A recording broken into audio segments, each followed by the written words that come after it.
Olá, pessoal! Estamos aqui hoje com mais uma aula da disciplina de História. Hoje vamos abordar o conteúdo A Era Vargas, que no livro de vocês, pessoal do nono ano, é o terceiro capítulo. Então, hoje nesse vídeo aula eu quero frisar todos os acontecimentos marcantes, as principais características e como se desenvolveu todo esse período. A Era Vargas, ela teve início no ano de 1930 e se estendeu-se até o ano de 1945, tendo assim duração de 15 anos. Nesses 15 anos, essa era ela foi dividida em três principais etapas, que foram: a primeira etapa foi o governo provisório, durou do ano de 1930, do ano de 1930 ao ano de 1934. A segunda etapa foi a do governo constitucional, que iniciou-se no ano de 1934 e durou 3 anos, se estendendo até o ano de 1937. E a terceira e última etapa foi a do Estado Novo, que começou no ano de 1937 e se estendeu até o ano de 1945. Sabemos que a Era Vargas foi um período que durou 15 anos, iniciou-se no ano de 1930, se estendeu até o ano de 1945, foi dividida em três etapas principais, que a gente já sabe quais foram, né? Mas e quem foi o principal protagonista desta era? O principal protagonista foi o presidente Getúlio Vargas. Acredito que vocês já tenham lido ou ouvido falar algo a respeito deste homem. Quem era Getúlio Vargas? Getúlio Vargas, podemos dizer que Getúlio Vargas foi a principal figura, aliás, uma das mais polêmicas figuras da história do Brasil. Para uns, ele era visto como um ditador cruel a serviço das elites. Para outros, ele era visto como o pai dos trabalhadores. Um grande estadista brasileiro. Agora, pessoal, vamos voltar um pouquinho o conteúdo para sabermos quais foram os fatos que antecederam para esse período tão revolucionário na história do Brasil, né? Então, nos anos de 1920, as oligarquias no Brasil, elas ainda faziam muito uso de corrupção, de violência, para chegar e se estabelecer no poder. Com isso, foram gerando muitas revoltas, tanto nas cidades quanto no campo. E além disso, também, uma grande parte dos tenentes estavam insatisfeitos com as oligarquias pelo modo como eram os tratamentos nas Forças Armadas.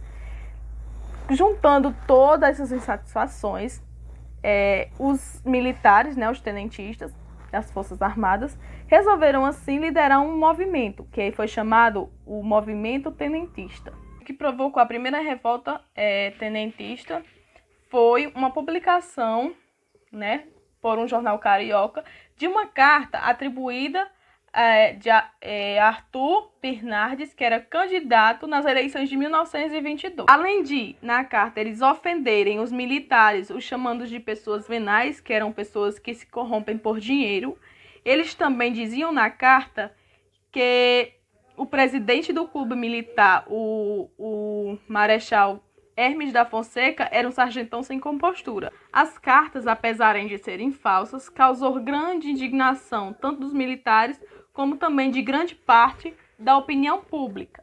Assim, os militares pediram para Arthur Bernardes retirar sua candidatura, mas ele se manteve e foi eleito. O clima de hostilidade aumentou quando o governo Bernardes mandou prender o Hermes da Fonseca, né, acusando-o de agitador. Em 5 de julho de 1922, os tenentes do Forte Copacabana pegaram armas contra o governo, né, e disseram-se dispostos a salvar a honra do exército e a moralizar a política do país. Houve essa confusão, o governo veio a intervir, né, e exigiu que esses revoltosos eles se rendessem. Nisso, centenas dos militares eles se renderam, mas teve uma minoria, que foi 17 militares e um civil, que eles não se negaram a se render, né? Eles saíram na avenida e disseram-se dispostos a tudo. Daí começou a troca de tiros entre a força do governo e os militares, os tenentes, que disseram que estavam dispostos a tudo. E nisso, acabaram morrendo quase todos. Só ficaram com vida 2 deles, que foi o Eduardo Gomes e o Siqueira Campos. Depois dessa catástrofe, né, que foi esse primeiro levante, surgiu em outro 5 de julho, né, digamos que em um aniversário deste levante, surgiu 2 anos depois um novo levante. Só que esse novo levante era totalmente diferente do primeiro. Por quê? Nesse levante, eles já tinham, os tenentes, os militares, eles já eram de São Paulo e eles já tinham objetivos bem definidos. Os militares, aliás, os tenentes, né? Eles exigiam a deposição do presidente, que na época era o Arthur Bernardes, né? A moralização da República do Brasil por meio do voto secreto, não fosse mais o voto aberto, mas sim o voto secreto. E também a obrigatoriedade do ensino primário e a melhoria do ensino público. Essas tropas, aliás, essa tropa do Novo Levante, elas eram comandadas pelo general Isidório Dias e pelo major Miguel Costa. Esse grupo, por sua vez, eles estavam decididos a conquistarem a cidade de São Paulo. Mas aí o governo reagiu, né? Com uma aviação com forças mais numerosas e o apoio da aviação militar, o governo conseguiu vencer os tenentes mais uma vez, né? Porém, os tenentes eles não desistiram. Os sulistas, por sua vez, né, comandados pelo Luiz Carlos Prestes, eles formaram a coluna gaúcha e partiram em destino à Foz do Iguaçu, no intuito de se juntarem à coluna paulista, e a junção dessas duas colunas formaram a coluna Prestes. Nessa junção que teve, né, da coluna paulista com a coluna gaúcha, que se formou a coluna Prestes. Na coluna Prestes, cerca de 1.800 homens saíram, né, percorrendo as cidades em busca de apoio para derrotar o presidente. Nisso, nos combates que eles travaram durante esse percurso, eles saíram invictos. Porém, não chegaram no fim da coluna Prestes com o mesmo total de homens que saíram, né? Porque naquela época tinha saído 1.800 homens e em 1927, os 600 homens que tinham restado, eles já bastante abatidos, né? Porque já tinham percorrido por vários lugares e já tinham travado vários combates. Eles decidiram se refugiar na Bolívia e no Paraguai. Daí passou-se, né, os 3 anos, e em 1930 que ocorreu o marco principal da história do Brasil. Por que foi um marco principal? Porque em um ambiente de grande insatisfação com as oligarquias dominantes, né, o presidente Washington Luiz, que era quem liderava o Brasil naquela época, ele tinha sido indicado por São Paulo e decidiu indicar o paulista Júlio Prestes para o seu sucessor. Mas aí, como naquela época as eleições, a gente sabe que era do café com leite, né? Que era Minas e São Paulo, juntos eles faziam a troca.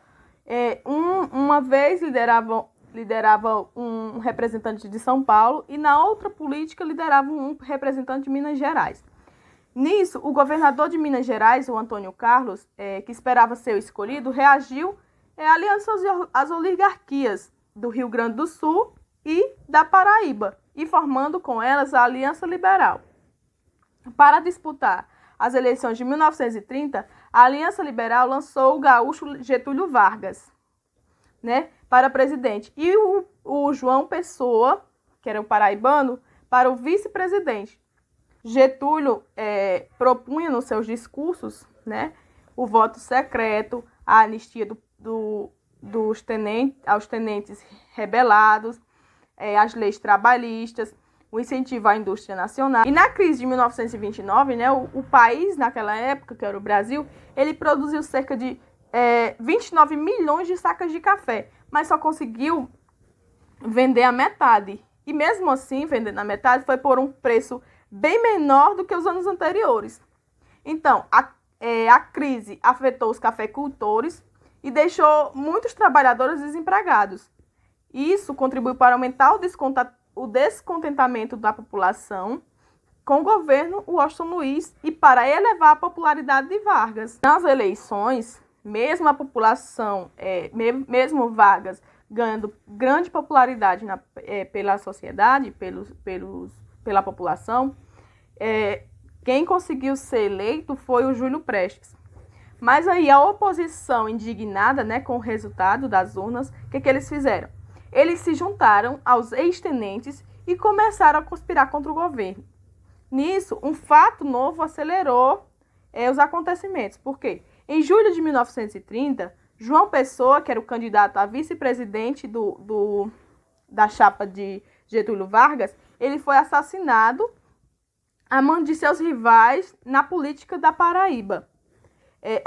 Aproveitando-se, né, desse fato comovente, em 3 de outubro de 1930, os rebeldes liderados pelo Getúlio Vargas partiram do Rio Grande do Sul e em direção ao Rio de Janeiro, dispostos a derrubar o governo. Mas aconteceu assim, um episódio muito marcante, por isso que isso ficou como marco da história do Brasil. Porque antes de atacarem o governo, eles se depararam com uma grande surpresa. Porque a população, ao saber que Getúlio ia atacar, né, com os seus ex-tenentes, que era a força de Getúlio na época, antes que eles chegassem à capital, uma junta militar, ele derrubou o Washington Luiz, né, que é o presidente atual, e entregou o poder a Getúlio Vargas. Então, o que Getúlio Vargas fez? Ele derrubou, além de derrubar um presidente, ele impediu que o outro assumisse o poder, que era o Júlio Prestes. O Júlio Prestes não assumiu e assim começou a Era Vargas.